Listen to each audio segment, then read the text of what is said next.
Welcome back, everyone, to Return to Angmar, where I am once again here in Bel Avark, and I've just finished listening to the story about a little trip into the sewers.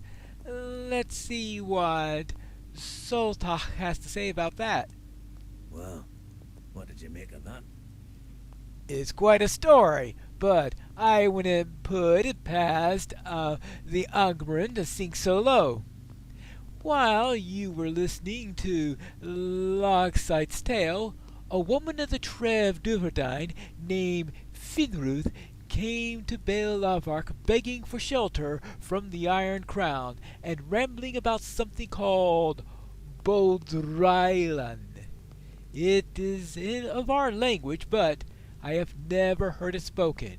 It means something akin to oath thralls. But as I said, I don't know what to make of it.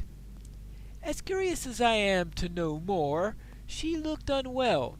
Perhaps her journey out of Iron Doom was not so pleasant. Knowing what I do about that city, that wouldn't surprise me. Once I was able to get a word in, I asked her to take a rest at a tent over there until you returned.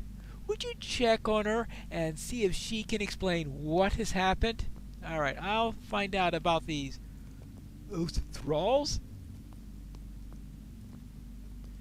And here is the tent. And here she is. Now, this quest ring is in a very, very awkward position. It's very, very easy to miss it. In fact, unless you're at the exact right position, you won't even see even that little slither of it. Please, hear me out. I swear, I do not mean to deceive you. Well, that's good. So what is the problem? This land has known too much sorrow. Well, I cannot disagree with that in any way whatsoever. You must listen to me before it's too late. This land has known too much sorrow, and I fear that darker days lie ahead. I spoke to Sokath and warned him the Iron Crown means to make Bozralan of us all. He may not remember me, but I remember him. All among the Triv Duverdine know of Drostan the Exile, and of the one who was called Avire. I will speak no more of her.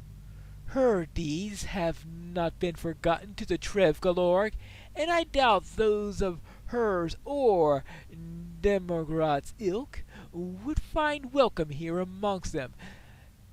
Well, maybe it's best that I not tell her about her conversion, mercy, and all of that stuff.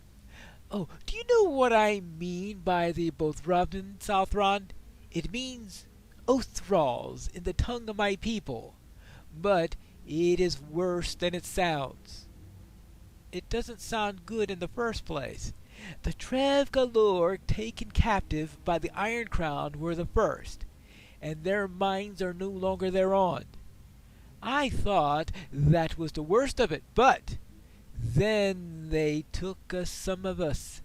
It won't be long now until the rest of us taken and changed. Finruth appears to be exhausted, and she slumps against the nearby crates.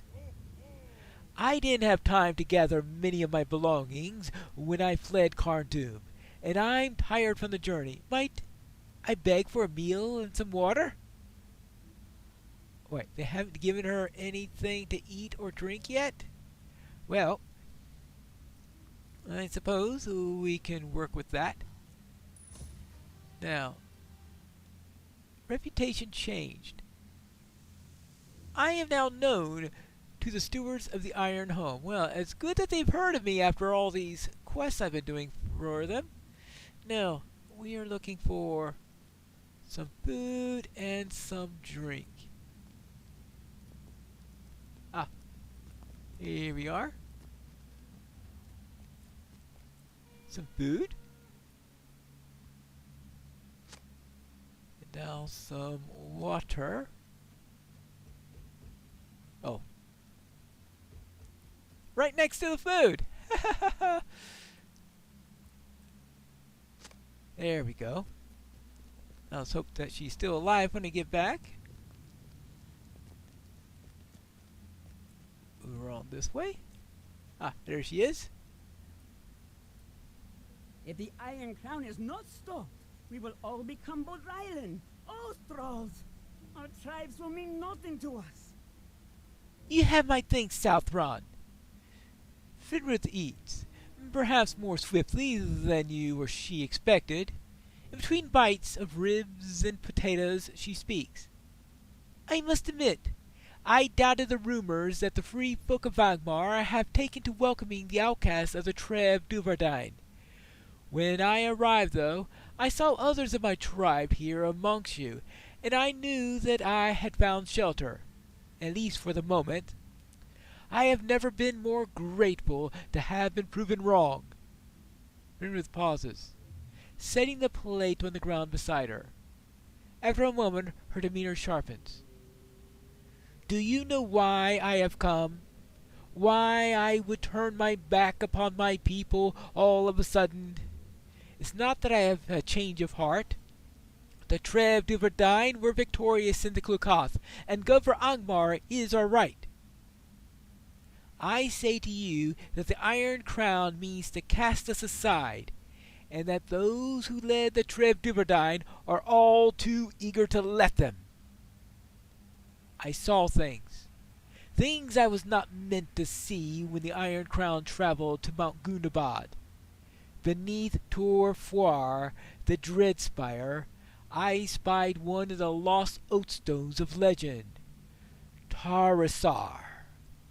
I saw what became of those who swear oaths upon it, whether they wished to or not. If the Iron Crown is not stopped, we will all become Bodrylan, oath thralls. Our tribe will mean nothing to us. If you will listen, I will tell you everything I know.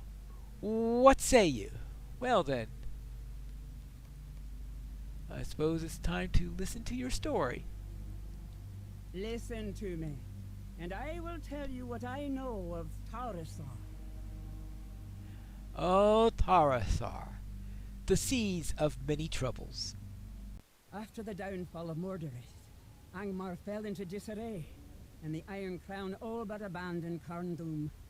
With our future now uncertain, tensions arose within the Trev Duvardine, leading many to forsake their oaths, renounce their kin and tribesmen, and turn their blades upon the Iron Crown. In time, those of us who remained traveled into the east, into the shadow of Mount Gundabad, and into that accursed tower Tor Fuar, the Drearspire. The Drearspire. It's a name that evokes what it is, a very dreary tower. What do you say about that?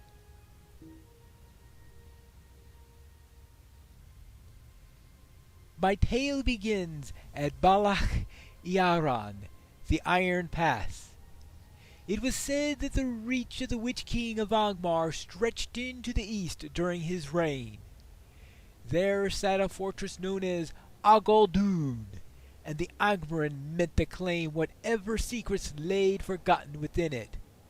Above the fortress, legend spoke of a broken spire piercing the sky, Tor Fuar, the Drearspire, and it was believed that powerful tools of sorcery might be found within it. All among the Angmarim had plans to find this power that they sought.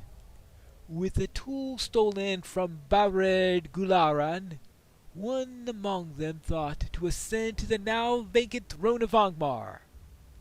The tool he bore was called Maltagar, the Fell Graver, and it was possessed of some unearthly magic.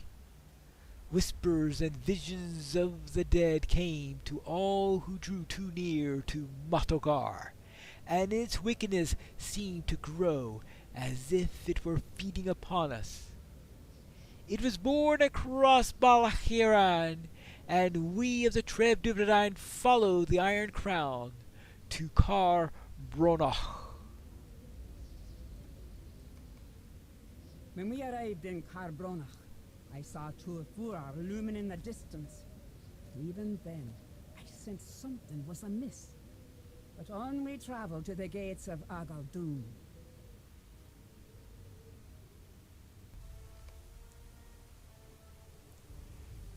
Finr's tale continues at Agaldum. May I speak with you?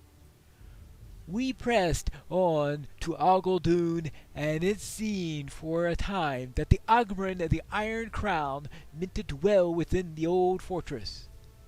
It had become like another Carn Doom, and I began to wonder why they were so intent on returning to Angmar at all. We had left our foes behind, had we not? But it was never enough for the Angmarim, and their work had to continue. As the days went by, even the most strong-willed of the Angmarin seemed uneasy in Turfuar. Always they would explain it away. A trick of the mind, guilt, some old tool of the Witch King reaching out to the unseen. It did little to comfort them, and even less to comfort us.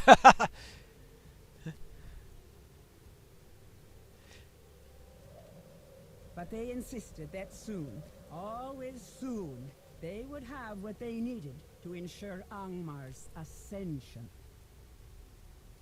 I never believed them. I could imagine. Until the day I followed High Priestess Asahal into the depths of Turfuar. And then I understood. Uh-oh. Finra's tale continues in the depths of Turfuar. Will you stay and hear of our troubles? In secret, the Iron Crown had sought for something far more powerful. Beneath Turfuar, a terrible artifact had laid nigh forgotten, but not to High Priestess Asahal. In her studies she had learned many things of Angmar at the time of its downfall, and of the Witch King's many evils that never came to light. Although nothing spoke so plainly of what she would find, I suspect she knew the nature of it, and she wanted it, that she might succeed where the Witch King of Angmar had failed. One of her ilk, Ruvaran, was the man who stole Matogar, and with it the means to wrest the power of the Witch King into their own hands. Her work took her often to the depths of Turfuar, but none seemed to know where she labored. I decided that I would find out. Ooh?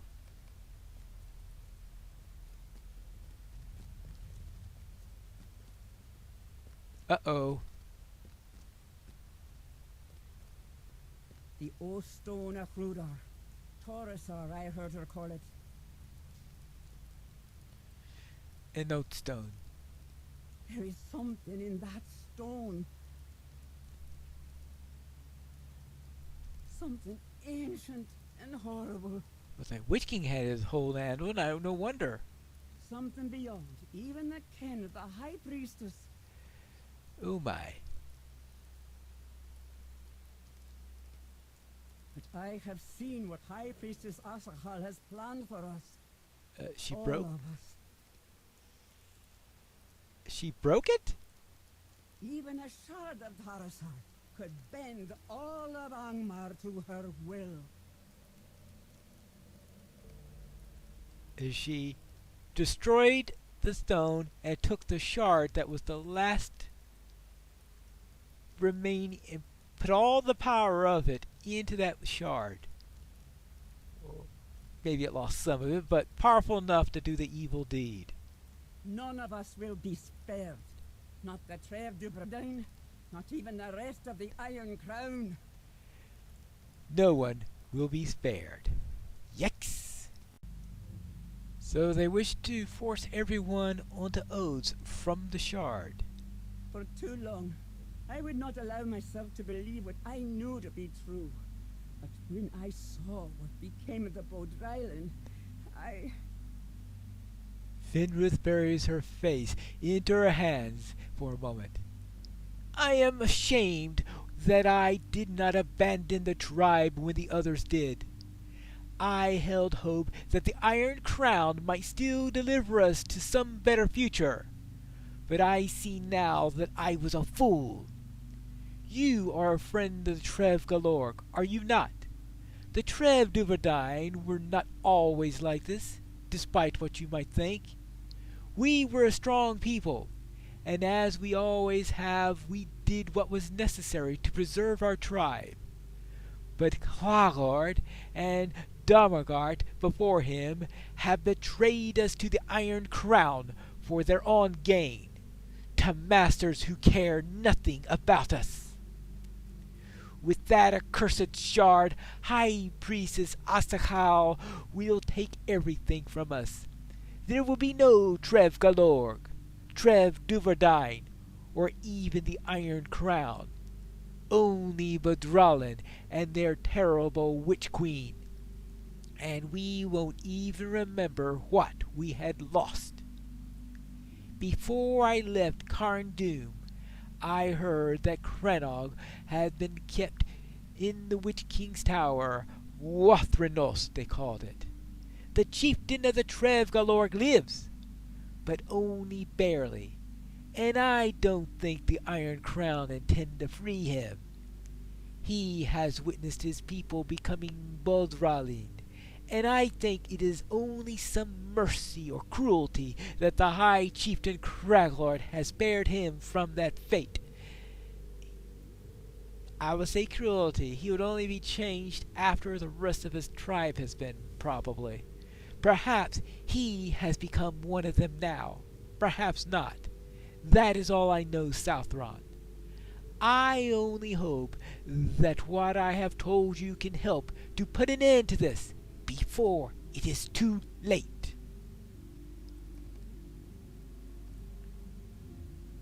Well, that is nasty. Oh, we got problems. A stone that can bend wills. Such a thing was long considered a legend among the Trev Galorg. But for it to truly exist... For truly to exist is unthinkable. Well, and now I get to choose one of these.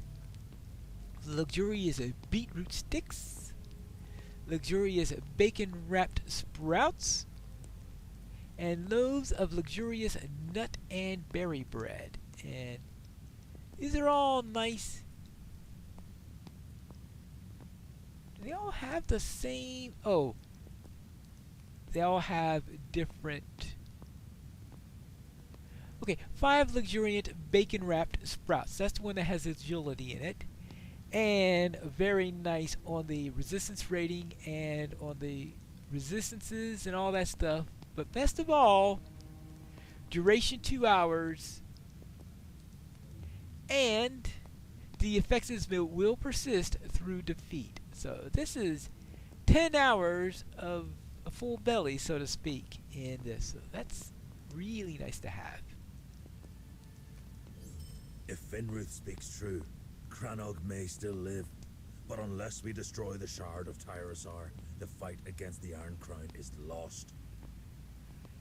Even the greatest victory might be undone if the old stone can be used against us. There is no other course. We must strike at the very heart of the Iron Crown and Carndum. The fate of our people, and of Angmar itself, depends upon us. Go and tell Nechan of what you have learned. When you are prepared, we shall set out for Gwathrenost. Rationed freshwater fish plates. Now this is... that's sort of a bit of a step down to go back to a 10-minute regular food here that I can craft myself after a 2-hour food is in there, but oh well. Now, what would be really nice would be to get the recipe of that reward that we just picked up. Because if we can get that recipe, then we can make it ourselves. Unfortunately, I have not seen it drop yet because they are drop recipes within the instances. Well, here is Nektan. You need not ask, my friend. If there is any hope that Cranog still lives, I will not abandon him. Yes. Swear that you don't deceive me in this. Yes. If you go to Grothernost, I will follow you. Now, unfortunately, in order to actually complete this, I'm going to have to do a raid. I have no idea when or if I will be doing that raid, but if I'm going to finish this storyline, I'll have to somehow manage it. Will I? Well, you'll know that I've done it if I return for another episode of Return to Angmar.